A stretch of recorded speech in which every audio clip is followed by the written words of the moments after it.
Olá, minha querida, como você está? Que a paz de Deus esteja sobre a sua vida, sobre a sua casa, toda a sua família.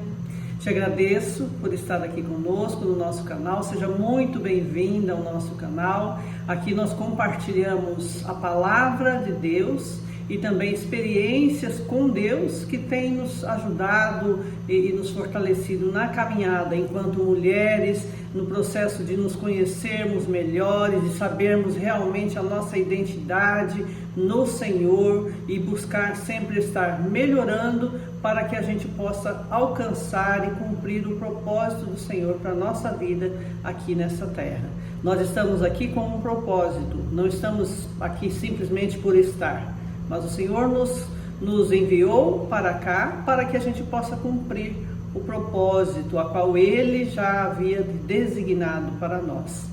E hoje, na nossa conversa de hoje, eu quero te convidar. Nosso tema hoje é exatamente entender os planos do Senhor para a nossa vida, entender as nossas experiências e sabermos se essas experiências estão alinhadas com o propósito do Senhor para a nossa vida. E como que eu vou saber se é aquilo que Deus permitiu, se é a vontade do Senhor para a minha vida?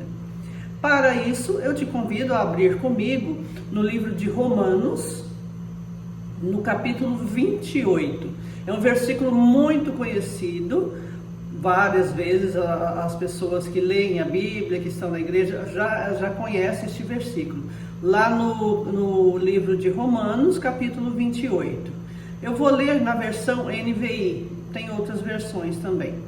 Na minha versão aqui fala assim: sabemos que Deus age em todas as coisas para o bem daqueles que o amam, dos que foram chamados de acordo com o seu propósito. Eu tenho aqui também uma outra versão, é uma versão mais tradicional, e é assim, sabemos que todas as coisas cooperam para o bem daqueles que amam a Deus, daqueles que são chamados segundo o seu propósito. É uma palavra bastante conhecida, certo?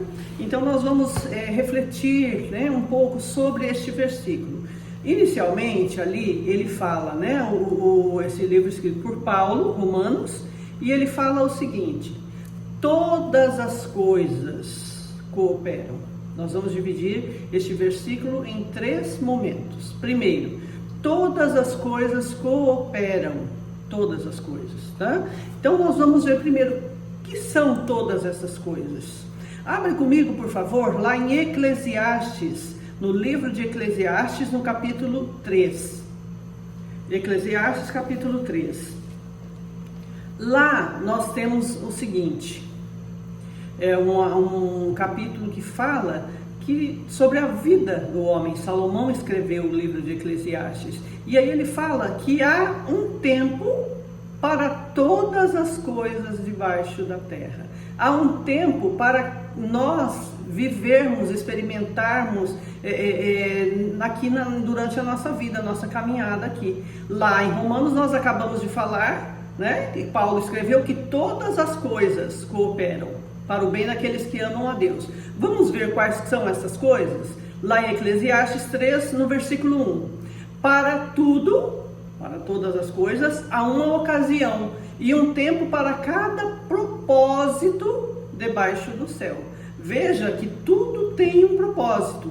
Nós vimos, que o Senhor, lá em Romanos fala: sabemos que Deus age em todas as coisas para o bem daqueles que amam. Então, aqui em Eclesiastes, todo propósito, cada coisa, cada situação tem um propósito para a nossa vida, debaixo do céu.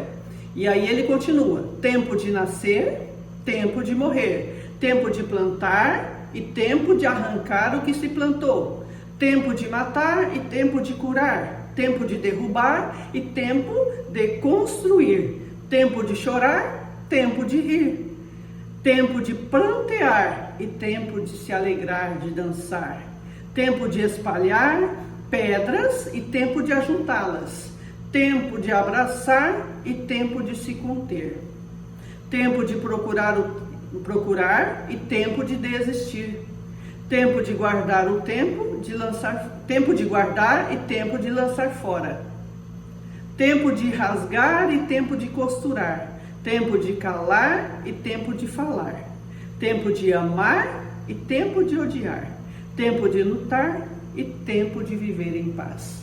Veja bem, há um tempo para todas as coisas. E aí lá em Romanos, Paulo diz que todas as coisas cooperam para o nosso bem. E então nós nos deparamos com situações na nossa vida em que a gente muitas vezes não entende por que isso está acontecendo. Quando o tempo é um tempo difícil, como por exemplo, o tempo de morrer. Quantas vezes essa experiência tão difícil, tão avassaladora chega na nossa vida? Quem já passou por essa experiência sabe o quanto é doloroso. No entanto, este tempo também coopera para o nosso bem. Por mais que nós não entendamos o que aquilo, como, de que forma aquilo vai cooperar, aquela situação, aquela experiência. No entanto, se nós conhecemos a palavra e confiamos na palavra, o Senhor disse que aquela experiência vai servir para o nosso bem, para cooperar para a nossa vida. E da mesma forma, o tempo de se alegrar, o tempo de plantar, de colher, de juntar, de abraçar, de comemorar, todas as coisas cooperam para o nosso bem, que é a segunda parte desse versículo. Todas as coisas que nós vimos aqui em Eclesiastes, um exemplo, várias coisas, vários exemplos ali, e diz o seguinte: cooperam para o nosso bem. Tudo vai cooperar quando nós confiamos, quando nós descansamos, entregamos nas mãos do Senhor. E muitas vezes o Senhor permite essas experiências para que a gente aprenda ainda mais a descansar, a entregar, a confiar nossa vida, nossos planos, nossos projetos, nossos filhos, nossas famílias nas mãos do Senhor. Porque Ele fala que vai cuidar, que está cuidando e que tudo que Ele permitir vai cooperar para o nosso bem. No entanto, quando nós falamos que todas as coisas cooperam para o bem, agora coopera para o bem de quem? Tem um público-alvo, é específico, não é de todas as pessoas. O que diz ali a terceira parte? Daqueles que amam a Deus. Veja muito bem, todas as coisas cooperam para o bem, mas de quem? Daqueles que amam a Deus. E quem são aqueles que amam a Deus? Que pertencem a uma religião, a uma denominação ou alguma? Não, querido, não é isso. Não é. Aqui diz todos aqueles que, para o bem daqueles que amam a Deus. E o que é amar a Deus? Amar a Deus é principalmente colocar Ele como primeiro lugar na nossa vida. Ele deve ser prioridade na nossa vida. Prioridade. Veja bem, Jesus Cristo, quando veio para cumprir a missão dele aqui nessa terra, ele falava: eu faço o que eu vejo o meu Pai fazer. Eu ouço o que meu Pai diz e eu faço o que Ele diz. Quando o Senhor Jesus estava naquele momento da crucificação, um pouco antes, quando Ele estava orando lá no jardim, e Ele diz: Pai, se possível, passe de mim este cálice. No entanto, seja feita a sua vontade. Então, amar a Deus é colocar o Senhor como em primeiro lugar na nossa vida e colocar a vontade dEle soberana acima da nossa vontade. Pai, eu quero tal coisa. No entanto, Pai, que seja feita a sua vontade, boa, perfeita e agradável. Então, quem são os que amam a Deus? Aqueles que confiam nele, que têm esse ato de fé, de colocar o Senhor como prioridade e colocar a vontade do Senhor acima da sua vontade. Você já passou? Você tem essa experiência? Você consegue se relacionar dessa forma com Deus? Se você consegue se relacionar dessa forma com Deus, então eu te digo que todas as coisas que acontecerem na sua vida, todas as experiências boas e não tão boas, vão cooperar para o seu bem. Por mais que você não entenda, mas essas coisas vão cooperar para o seu bem.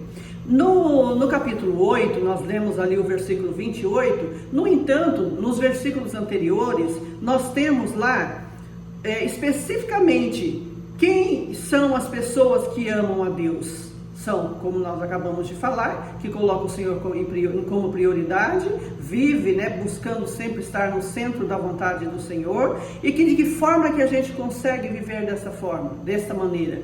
Lá no capítulo 8, no versículo 5 e 6, deixa eu abrir aqui para nós, no capítulo 8 de Romanos, versículos 5 e 6, diz assim, quem vive segundo a carne tem a mente voltada para o que a carne deseja. Mas quem, de acordo com o Espírito, tem a mente voltada para o que o Espírito deseja. A mentalidade da carne é morte. A mentalidade do Espírito é vida e paz. Minha querida, para vivermos a vontade do Senhor na nossa vida, nós precisamos ser guiados pelo Espírito Santo de Deus. E não guiadas pelas nossas próprias vontades, pelas vontades da nossa carne. Não podemos ser guiadas pelos nossos impulsos, pelos nossos achismos, por aquilo que eu acho que é o melhor para mim. Não, se eu digo que o Senhor, eu amo o Senhor e Ele é prioridade na minha vida e a vontade dEle é soberana sobre a minha vida, então o Espírito Santo vai me guiar. E sempre eu vou buscar a direção do Espírito. Quem ama a Deus é guiado pelo Espírito. Você não é mais independente. Você tem um pai, você tem um relacionamento com o pai, você é guiado pelo Espírito Santo de Deus. E então em tudo você vai buscar a direção de Deus, em tudo, nas suas atitudes, nas suas escolhas, no seu comportamento, no seu dia a dia. Nós vemos assim muitas vezes, eu falei agora há pouco que não estamos falando aqui de religião, não estamos falando de denominação. Nós estamos falando de relacionamento com Deus, relacionamento com o Pai. E ama o Pai aquele que conhece o Pai, aquele que busca a vontade do Pai, aquele que é guiado pelo Espírito Santo de Deus. Então, eu não vivo mais segundo as vontades da minha carne. Antes eu vivia, eu decidia as coisas por mim. Eu fazia as coisas que eu sabia que era errado, mas era a vontade da minha carne, mas eu não estava me importando com a vontade do Espírito. No entanto, a partir do momento em que eu digo que eu recebi o Senhor como Salvador da minha vida, passei pelo batismo, então a minha vida mudou. Ali eu começo uma caminhada de relacionamento, de estar buscando a presença do Senhor e constantemente sendo guiado pelo Espírito Santo. Eu já não vou decidir as coisas de acordo com o que eu acho que tem que ser. E algumas coisas, que da pessoa que não é guiada pelo Espírito. A nossa carne quer prazer.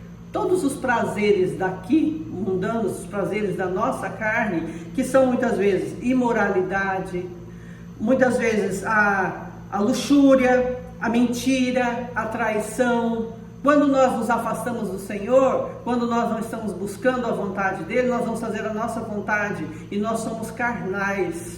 Então nós precisamos deixar a vontade da carne, nós precisamos matar a vontade da carne. De que forma? Nos fortalecendo e buscando a direção do Espírito Santo, sendo guiado pelo Espírito Santo. É como disse aqui, ali no versículo 5 e 6, acabamos de ler.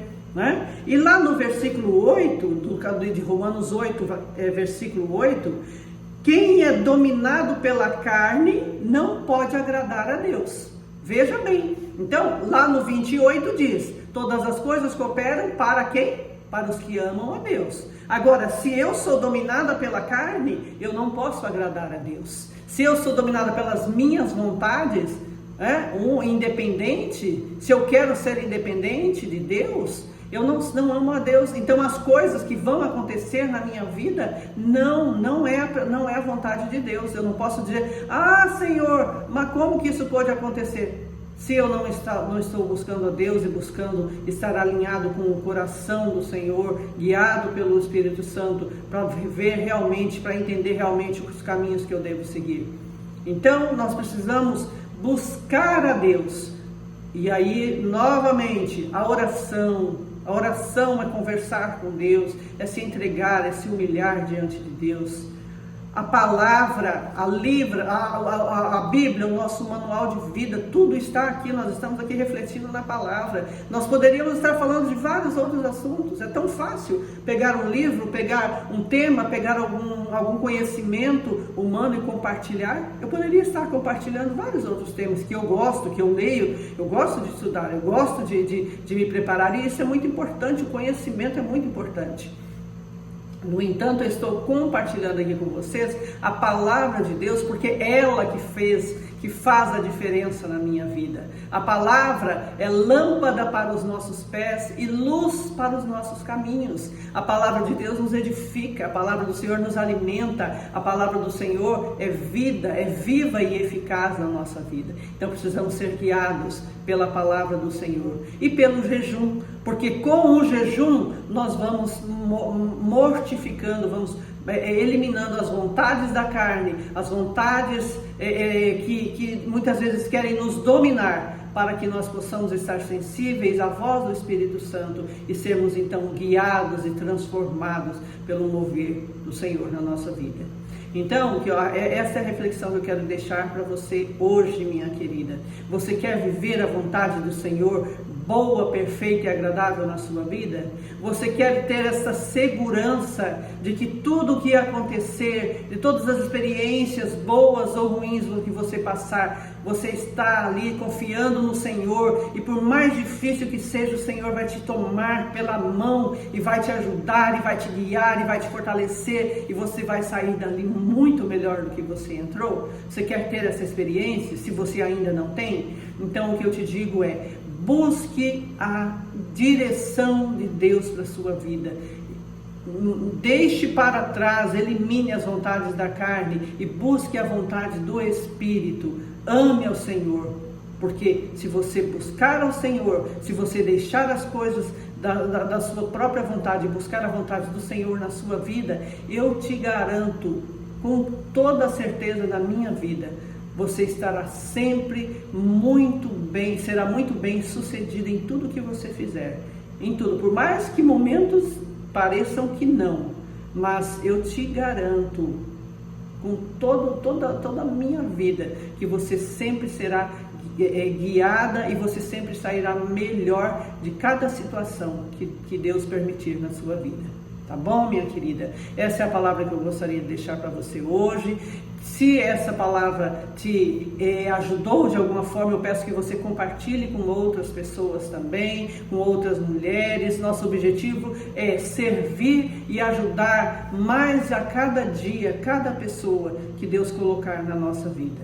Este é o nosso propósito, tá bom? E eu também peço para você, então, compartilhar esse vídeo com outras amigas, curtir também ali o vídeo, para que a gente tenha um alcance maior para aquelas que ainda vão chegar, né? E claro, se inscreva no canal, comente se você concorda ou se você tem algumas dúvidas, e nós vamos procurar, então, estar sempre aqui crescendo juntas, buscando a cada dia mais e mais um relacionamento com o nosso Pai, o nosso Paizinho, o Paizinho que nos ama com amor incondicional e que está sempre ao nosso lado, para nos guardar, para nos ajudar, nos abençoar, a nós e a nossa família também.